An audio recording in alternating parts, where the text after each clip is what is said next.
I'm not a depressed person. I was not somebody that usually would have anxiety attacks and anxiety. I was in such a bad place. I lost my femininity. I lost like feeling sexy. And I had to go find now how I could figure that out. Grieving will literally wait for you as long as you push it away. I know during COVID, people lost relationships completely. Oh, I don't want to bring up something that's kind of a touchy situation. That is going to be a day of grief that is going to hit me like a ton of bricks. It never stops. It never stops. Oldish, the show where age-old questions meet new-age answers. With your hosts, Randy Spelling, Brian Austin Green, and Sharna Burgess.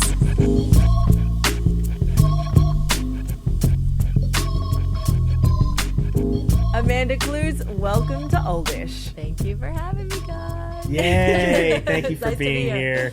It's so good to see you again. I know, it's great to see It's been you. a while. It's like, I feel like anytime I see the Dancing with the Stars cast and feel, it's like you just go right back. You get so close during that show that it's just like So Amanda family. we had the 5 a.m. like Disneyland press thing that we had to you do. guys had to do. Yeah, we went And there.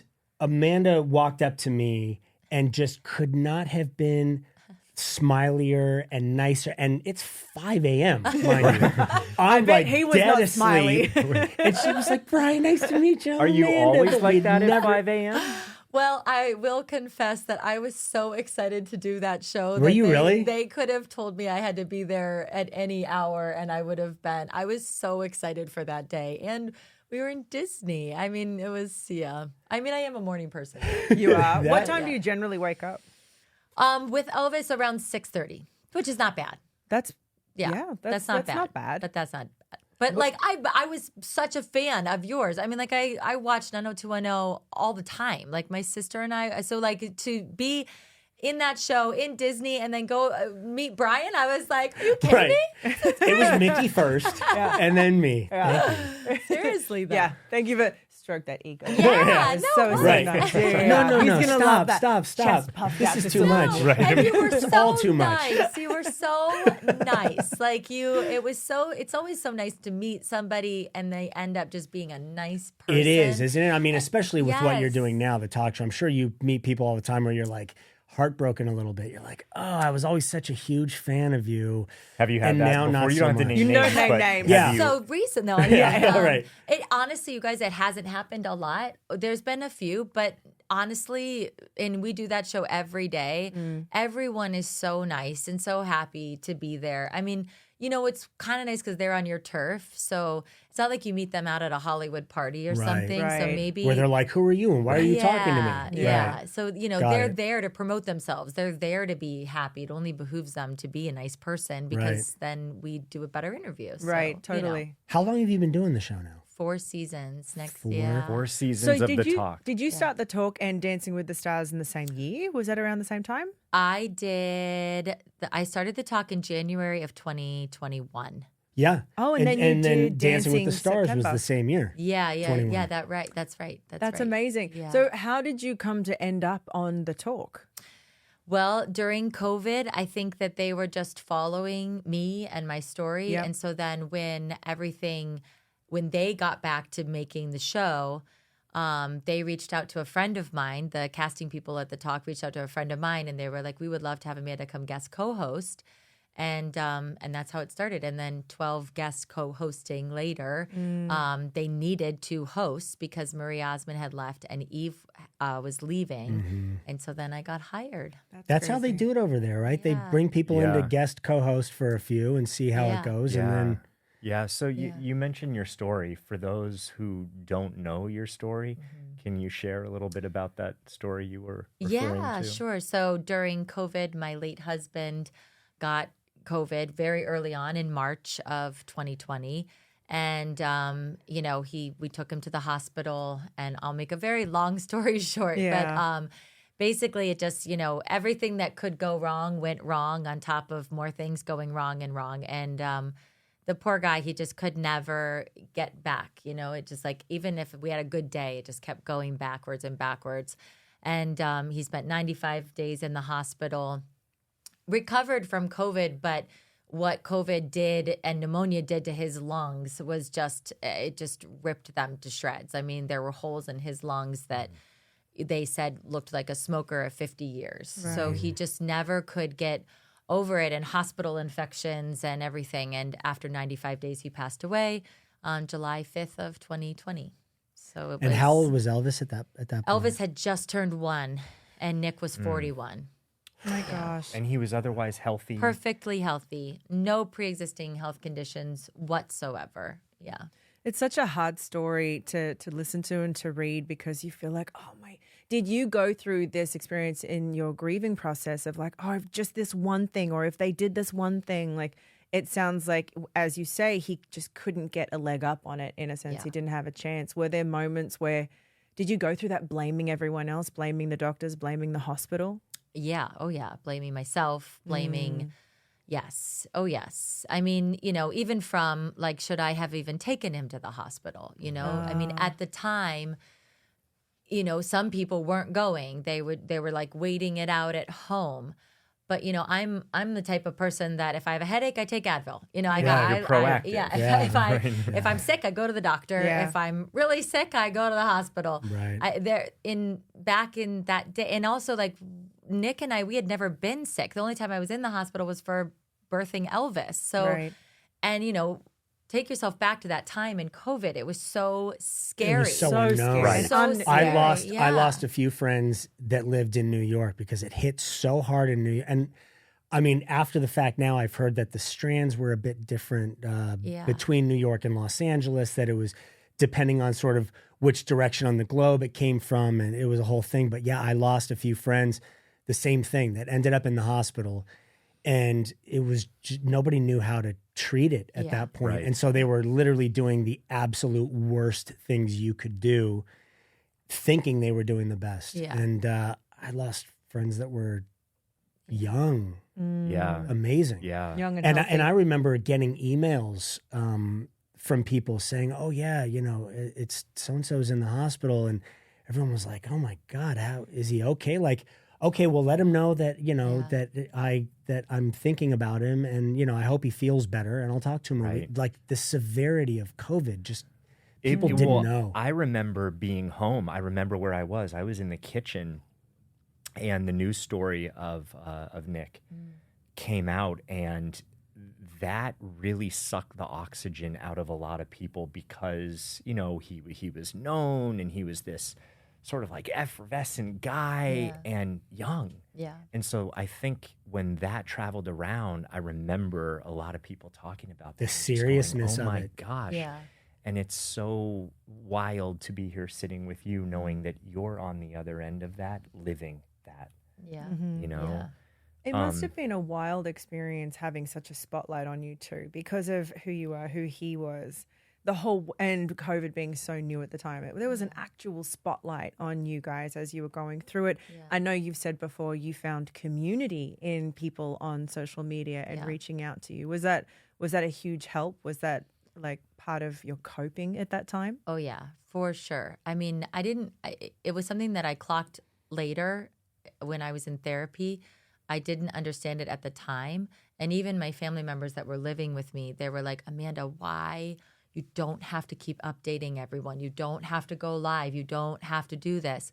And I just kept being like, but I do for some reason, I do. And it would make me feel better. Like after a live, it would make me feel better if we were singing Nick's song, or if I was updating, everybody, it would make me feel better. And I didn't know why. And then the therapist was like, because we all do a lot better when we're with people through trauma. When you're sharing it. Yeah. He was like, if you think about it, you were pretty much alone in this whole thing. I mean, you had your family with you, but you were going to the hospital alone. You were dealing with this alone. If you would have just also been alone, it would have been so hard on you. But the fact that every day you had these thousands of people from all over the world cheering for you, praying for you, cheering for your husband, praying for your husband. He was like, of course it got you through it. And it did. It was like it was a lifeline. It was a saving grace. I have to ask, because and Elvis is your first baby, right? And as a new mom in my postpartum journey, I experienced yes, that unbelievable, cracky, wide open love that comes with it, and then an equal amount of fear that lives alongside of it all the things that could go wrong. Yeah. And you're in your first 12 months of your postpartum journey. And my greatest fears, my first one is losing Zane. My second is losing Brian. And you were living that experience. Yeah. Did that ignite more fear? Did it create, what did that create for you in the beginning of your motherhood journey? Yeah, well, it's funny.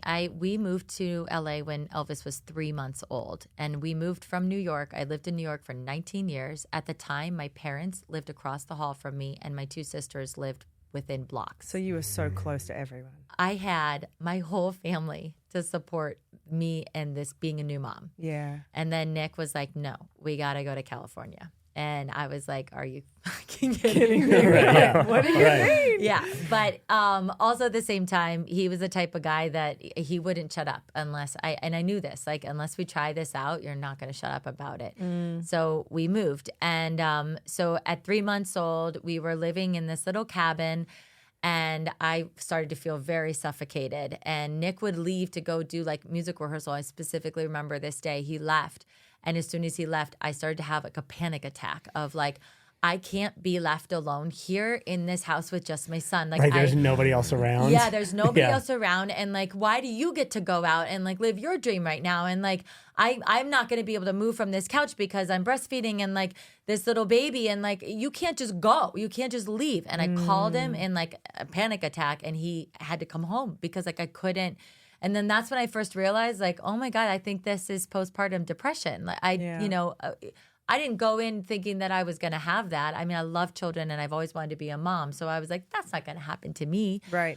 And then when Nick went into the hospital, I think I was on such a fight or flight mode, you guys, and also there was no part of me until the end that I didn't think Nick was going to survive. Right. Of course Like not. I had it planned out every step of the way. He's going to be in rehab for 3 years. I'm going to live here. His mom will come down. Like I literally never gave up hope until the end when I started to see like clear signs of like, there's no way this is going to happen.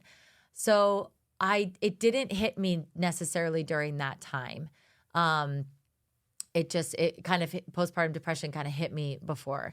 And then I think after, when Elvis and I moved into the house that we all bought together, Nick, Elvis, and I, that was kind of like a hard adjustment, obviously, because we moved into this home that we all bought, and I thought we were going to be, a family and raising our kid.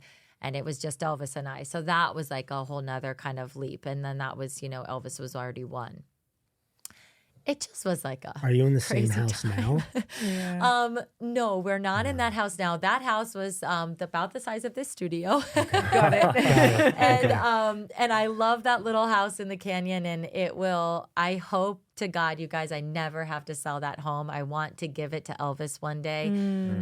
It is the cutest little house. I painted a rainbow all over it. There's little hearts painted outside on the house that say NC. Like the lyrics to Our House are going up the stairs. Our house is above the door. It is like a treasure chest of that time in our lives. And Elvis and I lived there for 8 months, and it is now rented by our wonderful friends in the family still. And I want to give it to Elvis because I know that's what Nick would want. So what a beautiful That's time beautiful. capsule, or like it's not, maybe that's not the right word for it, but a piece of history for you to have. Yes, That's yeah. That made me emotional as you were Well, saying. I'm and like, maybe we need to help. Yeah.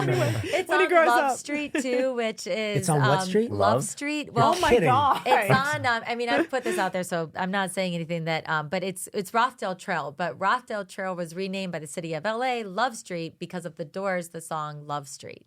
And Wow. I didn't know this song of when we bought the house, and when we left the open house, we were walking down the street, and Nick was like, "How do you not know that song?" And I was like, "Oh, sorry."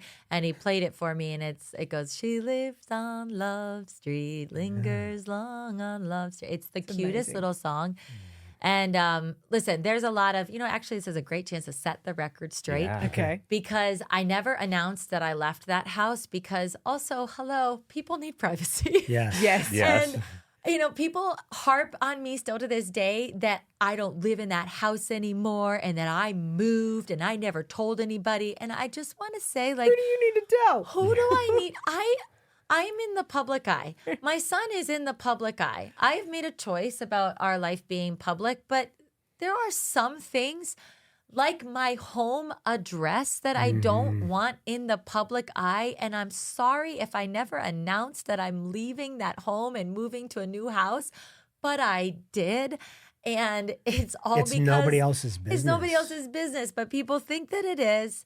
And I'm just here to tell you that that home is forever loved. It is hopefully never sold. It is a part of us. It will always be a part of us, always be a part of our story. But I did end up moving because it is a home that Elvis and I could not have lived in longer than what we lived in it. We talk about it all the time. Grieving is such an individual process, and so many times people seem to be judgmental of other people and how they're dealing with things. And it's like, you have no business telling me how to get through stuff. Like I remember when people would pass away, and I always had, when I was younger, I always had an issue with going to kind of services and memorials, because to me that was just like, I don't want to remember someone that way. Like I like the memories that I have, and people used to give me such a hard time about it. And it drove me insane until finally I got to the point where I was like, I don't care. I really do not care. Everyone seems to have an opinion about how you should handle situations. I think it's part of human nature, but it's so frustrating because, like you said, it is really individualized. And I heard you say something about layers of an onion when it comes to grief. And every single layer that you peel off, you cry. Maybe those with blue eyes cry a little bit more, but you know. Wait, what are you trying to say, Randy? I'm a crier, Brian. All right. But it is, and to hear, I mean, just like that, everyone has an opinion about if you should announce that you moved from your house, or how you should grieve, or if you're smiling. Is she too smiley? Is she too happy?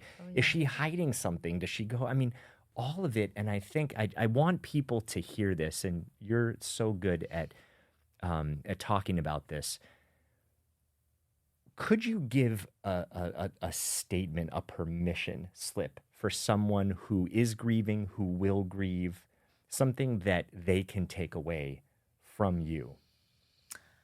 Yeah, I mean, I think grief is a universal emotion that we will all feel at some point in our lives, you know, whether it's a pet, a person, it's we will all go through it. I think the biggest thing I've learned is that it is a journey, it is your own journey, and it's a never-ending journey. I think even being newly in grief, I figured, okay, I'm gonna come to a point where I'm gonna be okay, or I'm going to feel better or healed. And I think that's a very common misconception.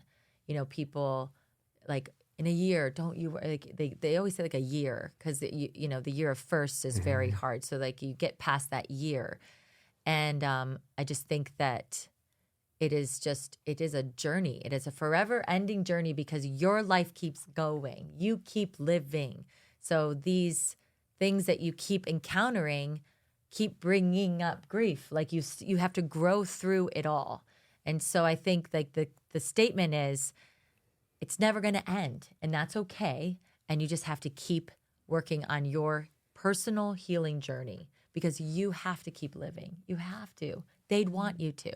Anytime I get really in a bad place, I always, from day one I did this. What would Nick want me to do? What would he want me to do?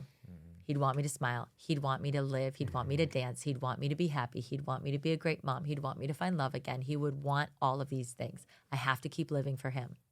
And I think anyone that looks at it that way would say, no person that leaves this earth is going to want you to have a horrible life. Right. No, right. You know what I mean? Yeah, I'm not here, so you've got to be Yeah. miserable until you join me. Yeah. I remember I recently heard Steve Harvey. I love Steve Harvey. Love him. I love him. He's got the best nuggets. Oh my God! Oh, yes, yeah. Great he does. nuggets. He was there was a woman that was on his show, and she was grieving the loss of someone, I think it was, and she had started crying, and she apologized for crying. And he said to her, he was like, don't apologize. He was like, this is grieving will literally wait for you as long as you push it away. Like it's gonna be there forever, until you start really head on dealing with it.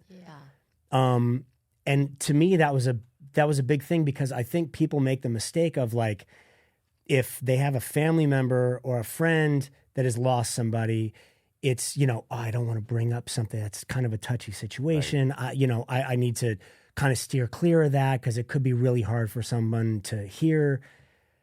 But you could be doing an immense favor to someone by talking about these things and bringing up somebody, and for them to then be hearing it and kind of grieving a little bit, but then getting into kind of the fun memories of somebody and those things. So I actually have an example of this, and I want to ask your advice. Because with, recently in the last, it's almost 2 years, it's coming up soon, Twitch, he passed away.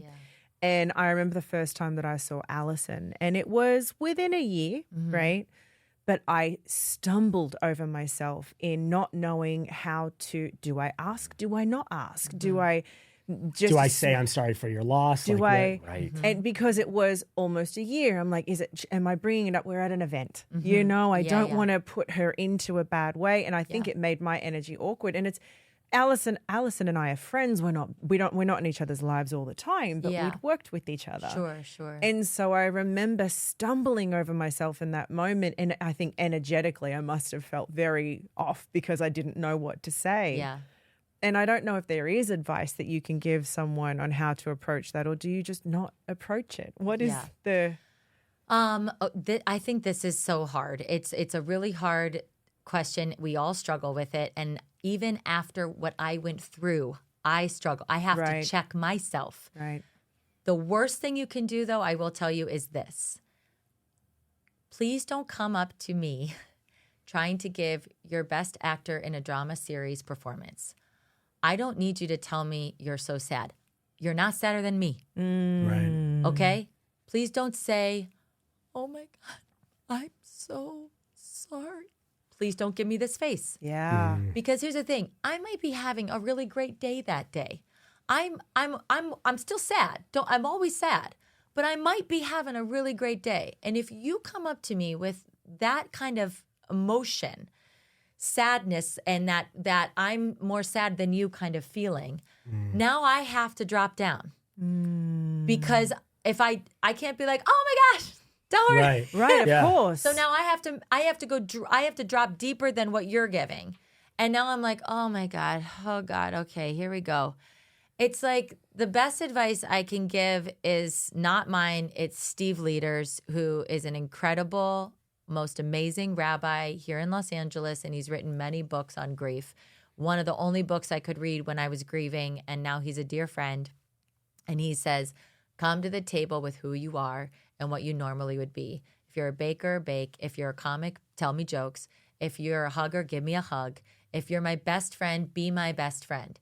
Don't be anything other than yourself. So that's what I would say. Like, I recently, a friend of mine lost her husband, and I was at the funeral, and I gave myself my own advice. I walked up and I was like, gosh, all we need is a stripper pole and a party bus. And I immediately started laughing, because like I knew the last thing she needed was another person to come up to her, give her a hug, and be like, I'm so sorry for your loss.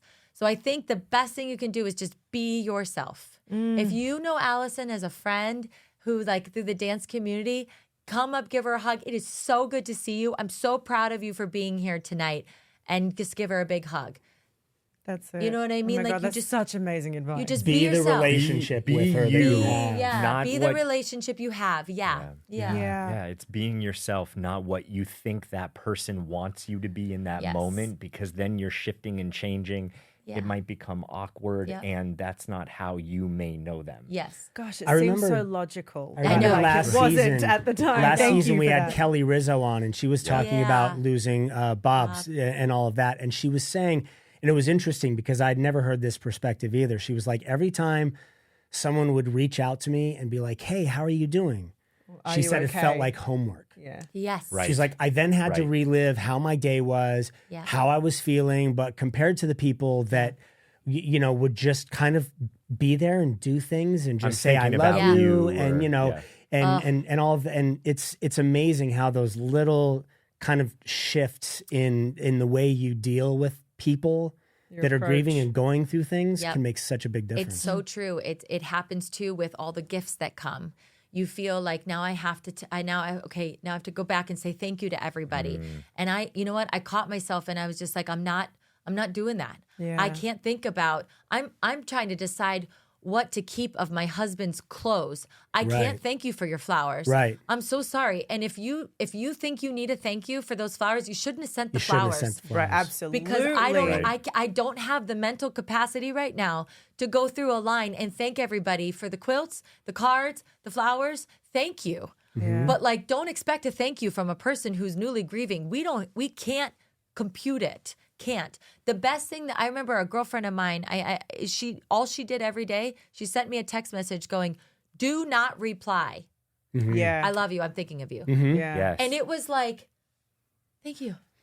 And I never replied. Yeah. Kelly I said never that people replied. she barely knew would show up at her house and be like, I'm just going to do your dishes. Yeah. And they And wouldn't would ask. do them. They wouldn't even They ask. would go and just They do would do stuff, them and then drop leave. stuff off. And she said it was so incredibly helpful. best. Just those little things that are so hard to do in Yeah. those moments and on those days. To have someone else doing those for you, she was like, that meant so much more to her than relationships, long relationships that she had had with people. And the people that she thought would help her the most in that situation, honestly, because they were so close and they were so concerned, really made it a lot harder. It was a totally different group of people that really resonated with her and healing. Yeah.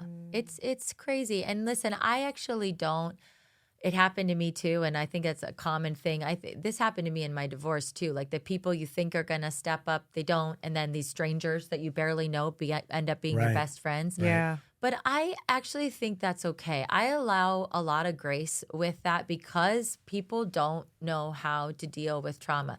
You don't even know how to deal with what you're going Until you're through. in it. Right. Yeah. So Right. it's like, it's okay. You know what I mean? Like, and allow those people that are coming forward, allow them to come forward. And if some people aren't, don't be like, I can't believe Aunt Mary. She didn't. I mean, like, you're just like causing yourself more grief. Like, just allow Aunt Mary to do her thing. She might come around again.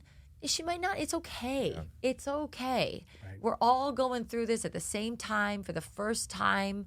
And it's like, just allow that grace. Yeah. Right. Yeah. Don't let people judge you for how you're grieving, and then don't judge other people for how they are with you while you're going through. Yes. I feel like there's a theme here. Yeah, right. Yeah. Right. No judging. No Right. judging. No judging. Get off of social media. Right. Stop reading comments. Oh, stop reading comments. Oh my boy, gosh. man. You guys, I took Elvis. Oh, good. This is a good, perfect example of not judging. I take Elvis for his first ice skating lesson on Saturday. The kid loves hockey. He's become hockey obsessed. Now, this is a 4-year-old's first time beginner taught ice skating lesson. Now, of course, as a mother, I call the ice skating rink and say, what things do I need to bring for my son? Right. Do I need this? Do I need this? Do I need a helmet? They go, absolutely not. This is a very beginner class. He is going to be maybe doing some marches. He's going to be sitting on a chair. You're okay. Great. So, of course, I take him to the lesson and I post a cute little, I made a reel. I was so proud of him. He had a blast. I made a reel. What do you think 99% of the comments? Why he didn't have a helmet on or pads on? Helmet, the helmet. And listen, I get it, guys. But guess what? He's not playing hockey. It's maddening. Yeah. It's maddening, and that's not why you posted it. That's what drives me insane. Is like, I posted a picture with somebody because it was awesome. I had a great time and I wanted to share it. I don't need to know what you think of my hair color in this photo. shitty Like, I don't committee comes need. Oh, I along remember and that. is You turned it like, off. You turned I comments turned off. You were comments like, off. No. Yes. Yeah. And it's so Yeah. funny, like, as a mom, don't you think I questioned that? Don't you Right. think I investigated Right. that? Don't you think if I really, really thought that he could injure his head? He is my only child. He is my My life. My Right. life. Yeah. So tell us the truth. Did you have a moment where you wanted to either say something similar or go the passive aggressive route and say, I wish I would have thought of that. Right. Do you say in your head the response? Oh, wait, they make pads for this kind of stuff? I didn't even know. I did comment back on a couple of things going, please know, as a mother, I called and asked a couple of times if he needed a helmet. They reassured me that he did not. The ice skating rink did not want, say that he needed a helmet. But, they just kept harping and, it's fine. I actually don't care. Yeah. It doesn't ruin my day. Right. It's just I think what I care most about is the judging. What? Yeah. Great. If you take your son or daughter to an ice skating taught beginner class where they're sitting on a chair most of the class. And you want to put them in a helmet, then you should totally put a helmet on. Put the helmet on, guys. Right. Great, good. So we're going to solve the world's problems right here. Yeah. Right now. Figure out what is the right thing to say, to model for people about judgment. Because I think there is something, it sounds like you had some answers that you wrote back. Instead of just, it's a tough question. I don't know if there's anything to say. Yeah, that's a tough question. That's the difficult thing with social media, right? And I'm sure you have experienced this so much. Anyone in the public eye experiences this. You invite them into your world, but then they assume that you give them license to have an opinion on everything. Yeah. And as soon as you don't fit the perfect box that they've put you in, they have really big things to say about that. And I'm sure people view you because you are such a wonderful mother. They put you on this pedestal of the kind of mother that you are. And the minute you don't put a helmet on your child, you're the worst mother ever. How dare you? How dare you not fit in this perfect box that I've created for you? Yes. But it's hard. I don't know if there is. This was a question for Amanda and I just completely took over. But I don't think you should judge on social media. I don't think you get that right to tell someone how to do something. I agree. But then I think it as far as responding to it, I think it's kind of on an instance by instance basis. There are certain times where I post something, and if majority of the comments are you should put a helmet on your child, I'll do a follow up story, and I'll just write some things. Hey, just to clarify, blah, and I'll do a thing so I don't have to answer individually to every single person, because then I start getting defensive and worked up, and then I want to get into conversations with people of what facts I have or haven't read or what I'm missing out on. Well, the reason why I think it's important to bring up too is because everyone at some point deals with this, right? Whether it's politics, whether it's you have a stance on something and you agree or you disagree. And I know during COVID, people lost relationships completely because of, are you getting a vaccine or are you not getting a vaccine? Right. Do you believe? Do you not believe? And so I think it's something important as we move forward. How could we make this a little bit more inclusive? You talked about grace. How could we show a little bit more grace? Because perhaps if you do, if I do, there's a chance that gets modeled for people. I think instead of making a judgy statement, if you really feel like you need to write something, ask a question then instead. So instead of you should have a helmet on him, the question could be, do they need to wear helmets at this Were you worried stage? At all that he didn't have a helmet on with what he was doing? You could even, you could lie and be like, oh, my son or daughter is starting ice skating.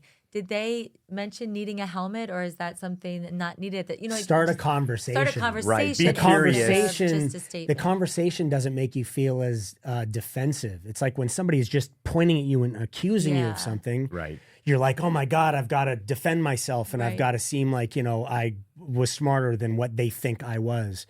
If someone's like, hey, can we?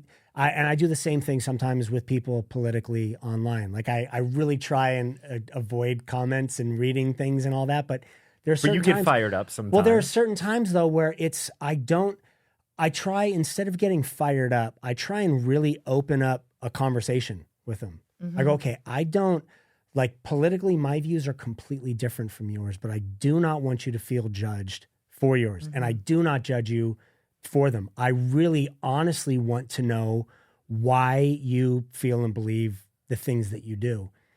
And then as soon as you open up that conversation, then the guards come down and people are open to talking, and the conversation usually it ends in a very lovely way. Yes, this happens to You me have a lot, fantastic too. day. Yes. I wish you and your family the Right, best. right. It was I'm such a praying nice for you. conversation. Yeah. It's so true. I do this a lot too, Brian. Like if there's somebody that really, like I have someone that always just writes hateful things, and now I just write to her and I'm like, you are my favorite follower. I don't know why you dislike me so much, but I'm really enjoying that you're following my story. But then like we just keep going down this spiral. Kill them with kindness. And it works. It really does work. They end up apologizing and saying, I didn't see it that way. I'm so sorry I judged you so quickly. It's really, and then you're just like, I've had people say things where I've called them on what it is they've said that honestly weren't like personal attacks on me. They just used words and things where I was like, that's not a nice word to use. And that's like, let's talk about that a little bit. And by the end of that conversation, they'll say things to me like, I will never again use that word. Yeah, it's interesting It's when amazing. people meet their own reflection. Yeah. It's easy to say things, but when there's a bounce back saying, hey, this is what it looks like. Yeah. Do you really want to show up like that? And people are like, oh, yeah, no. If you you're approach right. people in a kind way, I've found people are really receptive of that. Even people that don't start off that way, that are very... that are like that really want to instigate some sort of argument. When it's like you diffuse the situation. As soon as you do that, they're like, oh my God, oh I'm sorry, what's going on? And then it opens up this conversation that can be so beautiful. I've had some conversations with people on Instagram where it's like, that was a great that You walk changed away my day. feeling good, right? I'm so glad I had that It's true. conversation. I It's feel true. so much better. It's true. Yep. The one thing that we wanted to ask you, we were Yes. talking about earlier, was we heard the thing with Jeff Goldblum and inheritance. There was something Yes. about he said that he wasn't, he didn't really want to leave. It's interesting Yeah, because so- that's an interesting conversation. It People is. have, again, different views of things, and we're Right. not judging anyone. No, Right. we're all parents. Yeah. And I think, if there's anything that you do have to leave, some are going to be bigger than others. Yeah. There's going to be no right way. There's not one way. Yeah. But I'm curious about this. Well, okay. us. First of all, I just feel like I don't believe Jeff Goldblum is not leaving his. I mean, I'm sorry. Like, I really don't believe that he's going to leave them nothing. Right. I mean, if that happens, okay. But I don't believe that a father could do that. Especially because I feel like he seems like a good father. Right, and a maybe he'll nice leave it in person. stages. Like at 25, they get this, and Yeah. then like It'll be like in a Warren Buffett, responsible where it's way. like there's a percent, Right. but there's right. But my point on the talk was like, I'm sorry, Elvis is getting everything. Like, Right. he's my only child. His Like, name is already on everything. It's all in a living will. I Like mean- there is no. I mean, he doesn't get it all at 18, and it doesn't Right. mean that I'm not going to teach him to be an amazing human being and work hard and dream and go for your dreams and work. Like, I am a hustler. I don't think it'll ever leave my body. I have 20 jobs right now. I mean, it's just who I am, and I want him to have that kind of same drive and spirit. However, I've worked so hard in my life. Like my dad taught me how to save money, and I've been working my entire life. And like, I want him to have that. And I want to train him to leave it to hopefully his children one day, or an amazing charity one day if he never has kids or whatever, you know what I mean? But like, yeah, he's getting every cent.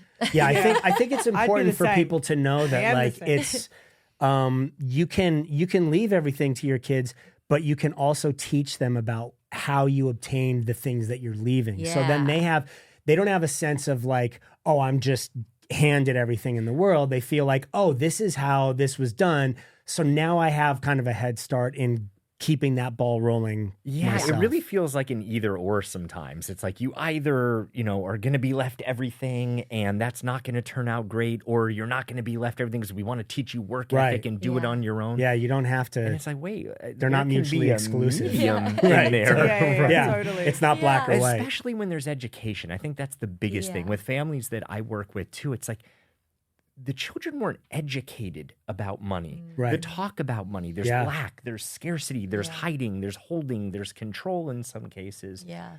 Like you said, you're a worker. Yeah. You have, We should talk about that too. Yeah, you have 20 a lot things of. going. I was reading the list of things you're doing. I was like, oh my God, I'm not even going to bother writing these down because it would like, be too long. The We'd take universe up too doesn't much have of the enough time. paper for Yeah, it it's to. like, well, what did you Crazy. do today? Right. You know? Totally. Because Amanda's done 10 things and it's me. Jesus, yeah. I feel lazy just So- reading your sheet, your bio. But it's really, being able to model that, educate that, talk about that, so that is shown, and then what do you want to do with what you have? Yeah. I think I hope too that I'm showing that to Elvis now, even just being like a single mom.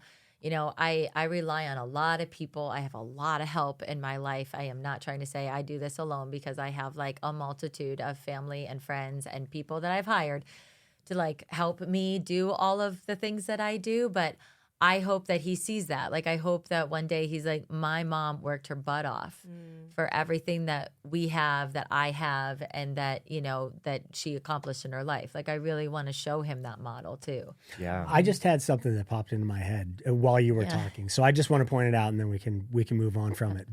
And I've said this before, I think I give you so much credit for being a single parent the way you are, because we know men and women are wired so differently. And I feel in parenting, a mother and a father give two completely different things to kids.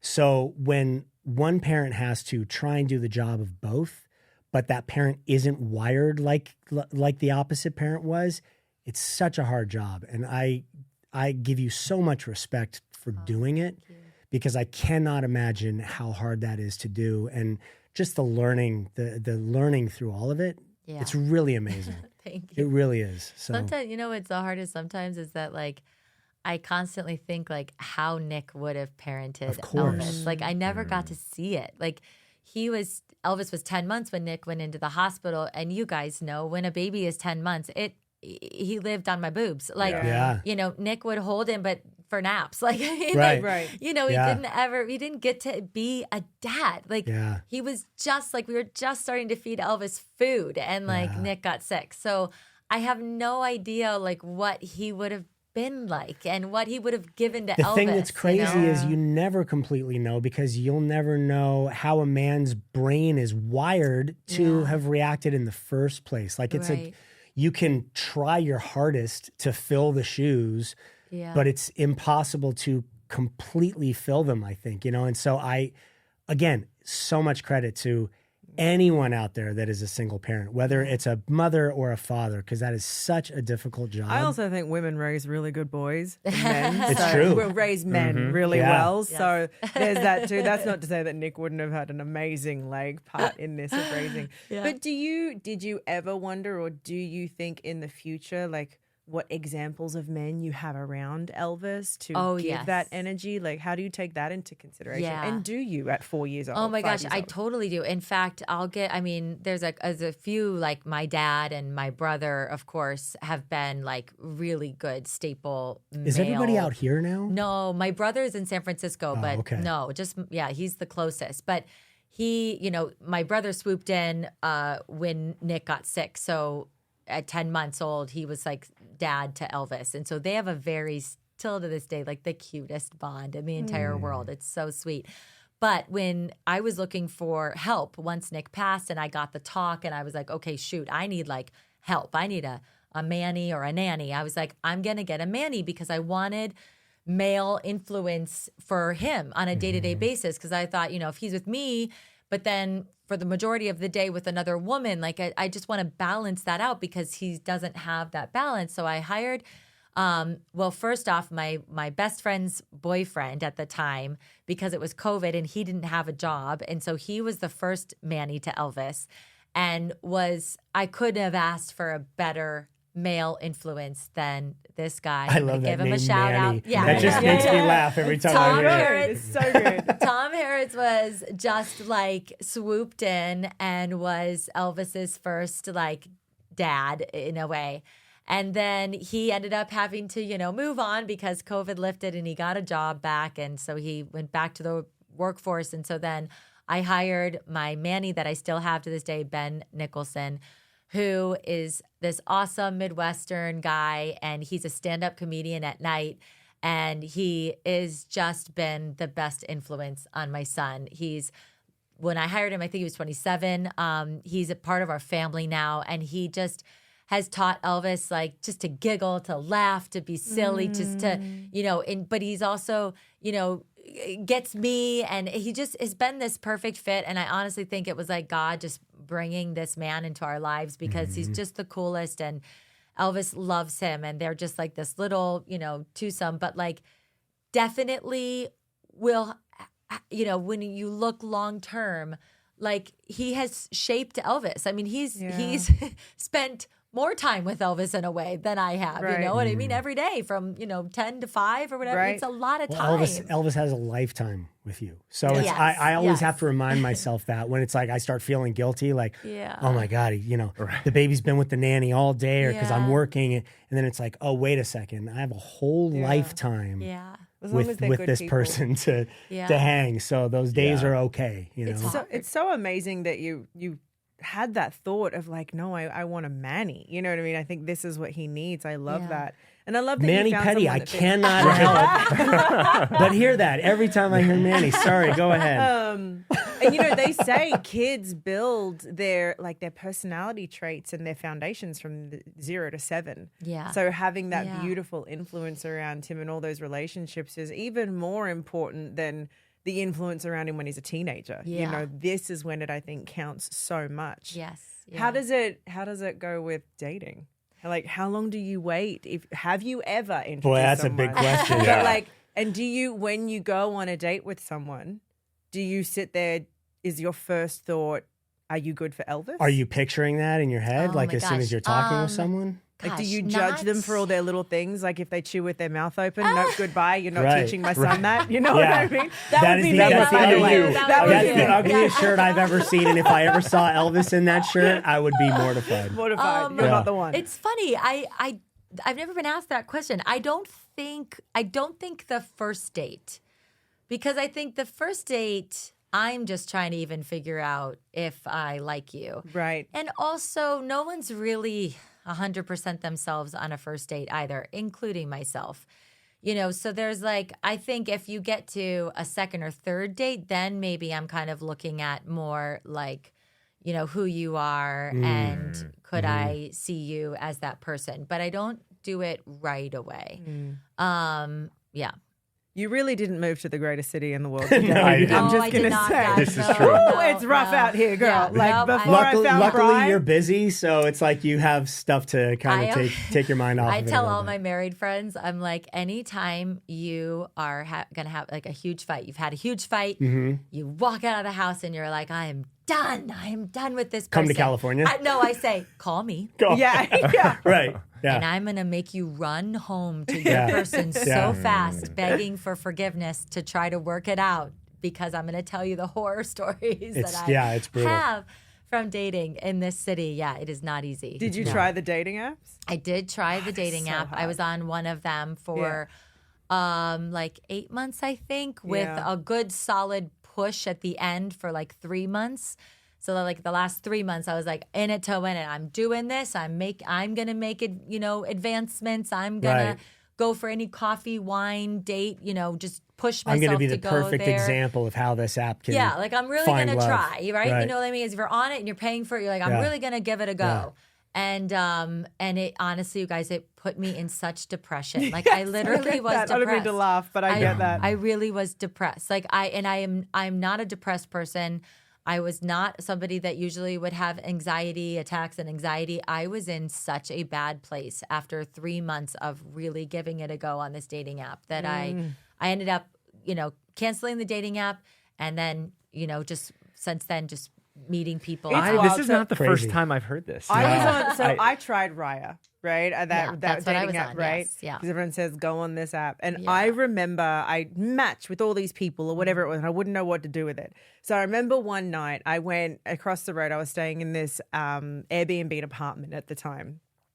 I went across the road. I got a bottle of wine from whatever liquor store. Yeah. And I was like, I'm gonna do this, and I had to get damn near drunk to send the first message of just hi. Yeah. To start the conversation, because I was a serial monogamist. I had no idea I'm terrible at small talk. Yeah. And I'm better in person. You know Yeah, what I mean? same. Texting is not my game. You need my energy. Right. Yeah. And so I was so awkward and I stumbled all over it. And then I found after being in it, it's not realistic. You're judging every little word or sentence that comes through when you're basing your interest off of a text that has absolutely no emotion in it other than what you put in it. Right. And so I got off them as well. I was like, I'll meet him at a gas station. Yeah. You know what I mean? Like, No, and I felt bad judging people because I'm an energy person too. I do not have a type. Like my first husband was blonde hair and blue eyed. Nick was Latino, 6'5". Yeah. It doesn't matter to me. It's more so energy. And so I'm an in-person person too. And I hated the fact that I was judging these people, being like, The yes, pictures and no, their yeah. bios. It's hard. No, I felt like Awful. an awful human being. Right. I felt morally it was just morally not okay. yeah. The whole thing it wasn't for me. I know a lot of people find love and success on it though, so to it be just it, not in own, this but- room. We'll just Yeah. leave it Right. at that. Yeah, no. This room does not agree with, Yeah. with, Not with agree. the Raya Amanda, approach. we have to wrap up, but a question for you. I Yeah. heard you say something about how whether it's grief, whether it's the myriad of emotions, that you being creative, dancing, writing, your children's book, using a jump rope, all of these mediums that you express yourself in, how has creativity helped you to navigate the pitfalls of life? Yes. Oh, that is such a good question that I honestly just recently dawned on because I'm working on a second book. And the second book literally is about this. How I realized that when you're going through, I'll say grief, but I think this applies to trauma, any kind of huge thing that you're going through in life. But grief, for instance, you think it just tackles one thing, your emotion, but it literally, it hits you in all ways. For instance, I realized after a while that I didn't feel feminine anymore because I didn't have a man that was kissing me, hugging me, telling me I'm pretty, just coming around me in the kitchen and grabbing my waist. So I didn't know, I lost my femininity. I lost feeling sexy. And then you're a mom on top of that. And so you just feel I just do everything. So this example is I had to realize that grief took that from me, took away that feeling. And I had to go find now how I could figure that out. So I found dance again. I go to this sexy dance heels class every Monday night. I'll be there tonight. You're amazing, by the you. way. I Thank watch you. your videos that you dance, and it makes me realize I need to get back out there and do it. Come with me, please. But literally, it just made me find sexiness again. It made me feel like I was a woman again. And it made me feel okay with touching myself again and looking in the mirror and being like, oh yeah, I'm hot. Pretty. I'm Yeah. cute. Yeah. I got this. But I lost that. But that's the point.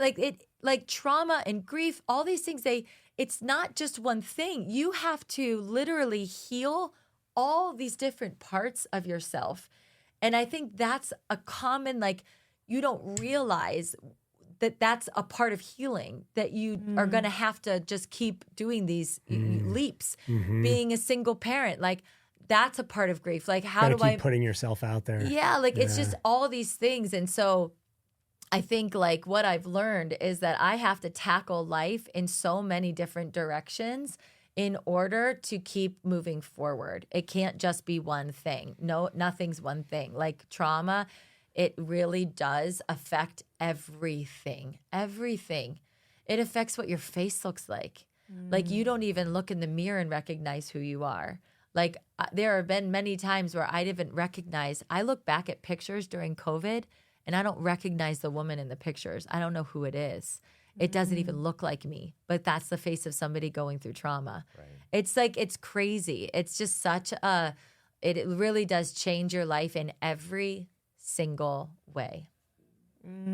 I love that. I love that you say you have to tackle it from all directions and not think there is just one it's way. not just one way, It's not one linear. lane. Yeah. And something that you said earlier that really stuck with me is that there is no exact finish line. And I think it's like being a little kid and going, are we there yet? Are we Yeah. there yet? Whether it's grief or whether it's, even spiritual development and emotional, it's like, you're never done. It just changes form and you keep going. So sometimes letting go of that expectation that if I'm going to arrive at this place where I'm completely done, you bring it with you and it changes form. Yeah. Especially, I think, as a parent, because when you lose your spouse, like we were talking about kindergarten before, like Nick and I would talk about the day that we take Elvis to Wonderland for the first time for his first day of kindergarten. I'll probably start crying. I will have to do that alone. That is going to be a day of grief that is going to hit me like a ton of bricks. He won't be there. Yeah. It's just what it is. Yeah. But that's why it's like, it never stops. It never stops. Yeah. It just keeps going. Amanda, Thank you for sharing all for of being that. here We with could have us. this conversation for Well, we are actually. we are We're going to after the continue show. this conversation. Yes. Yeah, so we want to thank everyone, obviously, that's watched this. We want to thank you for being with us, Amanda. Head on over to oldishpodcast.com and see if you're not a part of our Patreon or Ghost memberships. We have 3 different tiers that are amazing. So head on over there because we're going to do a little after the show conversing and have a little more fun. We'll kind of get past the tiers, possibly, or we'll keep diving play a into game that's going to make us all uncomfortable. You never know what you're going to get. So thank you for joining us today, and we'll see you over there. Hey, if you're going through something right now, if you need additional support, then please reach out to me at randyspelling.com/help or go to my Instagram at randyspelling. Thanks.